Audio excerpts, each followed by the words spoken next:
Gentlemen, hello and welcome to the Hide Site. I'm a United States Army sniper currently serving, and I want to thank you guys for subscribing. Last night I broke 2,000 subscribers, which is an awesome number. Keep it going. I'm absolutely stoked. So in today's video, we're going to talk about counter tracking. Now, counter tracking is a measure that must be taken to mitigate the chances of you being compromised. Now, whether you're by yourself or in a small element, whoever is in the rear, the last guy, should be doing everything in his power to conceal the signature that you guys have created while moving through the woods. Now, it's important to note that you're not going to be able to completely erase the signature you have created. However, you can do your best to artificially age that signature and that influence you've had on the environment to trick or deceive your tracker. Now, a bed of pine needles or dead leaves, etc., are a great option to walk on because it's very hard to leave distinguishable tracks on something like this. Now, the trade-off obviously is walking in crunchy leaves is much louder than walking on, let's say, living grass, for example. But as I said, right, it's very hard to tell that I just walked there. So walking on this living green stuff is when my signature is amplified, right? Because it's much easier to influence this stuff that is living. So for example, this plant right here, right? If during my patrol, I step on this, right? A professional tracker can come by and see that that has been stepped on. So that last guy in the element, what he's doing, right? As he's walking, he's taking note of where everyone else in the element is stepping and what influence they're leaving on the environment. And then he is doing his best to correct that. So if I'm that last guy in that element, right, and I notice everyone in front of me has trampled this little guy here, I'm just gonna, with my foot, kick it back up and keep going, right? And look how that's just standing up tall again. It was there, and I kicked it back up, right? So if a tracker comes by, he's still, regardless of where this is at, he might be able to tell that this has been trampled on, right? Especially if you've had a couple guys go over it. However, if it's down here, he might look at that and go, okay, they were here 30 minutes ago. We are right on their tail, right? However, if you took the time to mitigate and counter track properly, he might look at that and then go, oh shit, okay. Yeah, no, we're about 4 hours behind because you are artificially aging that signature. And that's the goal, right? Is to deceive whoever is hunting you.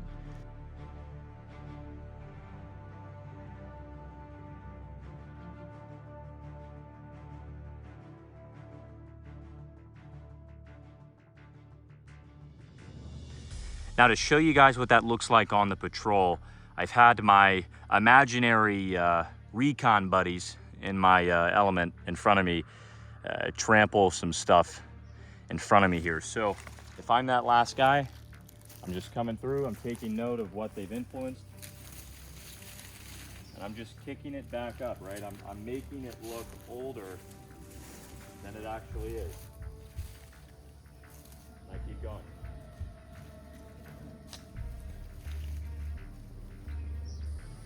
Another example of something that would need to be corrected is if someone during the patrol broke or snapped live vegetation, right? Because it creates that very bright white, greenish inner bark color. And in the sunlight, it really pops out at you. So the way to correct this is you're just gonna take some soil and rub it into there, right? And the goal is to make it look more oxidized than it actually is and dull it up, to give that tracker a hard time when trying to judge how recent it was. Now, at the center of the frame is two of the same track in the sand, and I want you to guess which one you think is older, and you probably said the right one.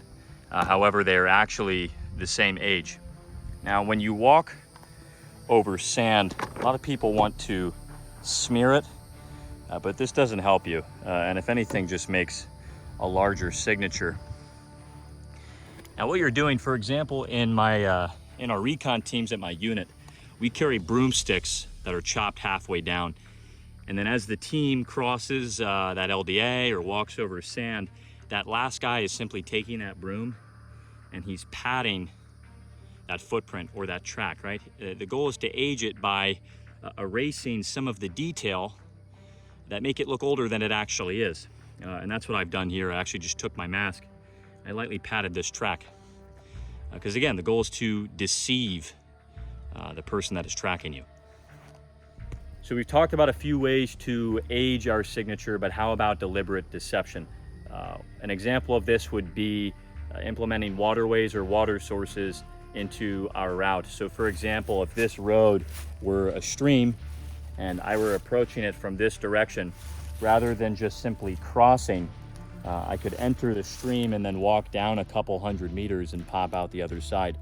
So when that tracker is following my signature, he's going to follow it into the stream and cross, and he won't find it on the other side. So this is going to force him to go back to that last spot, and from there he's going to have to then circle out until he picks up my signature again on the other side a couple hundred meters down the stream. Now this is delaying him and it's buying me more time.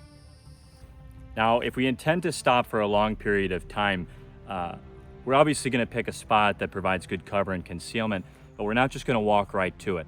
We're going to do what's known as a fish hook. Now this forces the enemy or whoever is tracking us to parallel our position.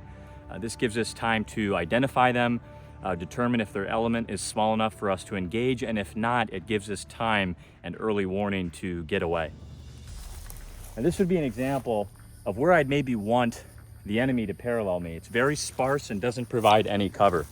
So I will intentionally walk this for maybe 100, 200 meters, maybe even 3. And as I'm doing so, I'm looking to my left and right, and I'm looking for a good spot to stop that again provides concealment and cover. So let's say over here where the vegetation is very dense, that's where I intend to stop. But again, I'm gonna walk past it and we're gonna fish hook into it. So after, a couple hundred meters, maybe 100, 200, I'm then going to U-turn into that spot that I intend to sit. Because again, it forces the enemy to parallel them. And I'm going to see them first while they're focused on my tracks. After sitting in this long halt, for whatever reason you stopped, whether it was a map check, to take a break and rest, to hydrate, whatever it is, you have left a signature in this spot that you and your team have been silently waiting. For example, in this little long halt we've taken, after the fish hook, it's pretty evident someone was sitting there. So before you guys get up and you take off again, that last guy, as everyone gets up, is going to police the area you were laying. So I'm just going to fluff up where I was sitting, like so.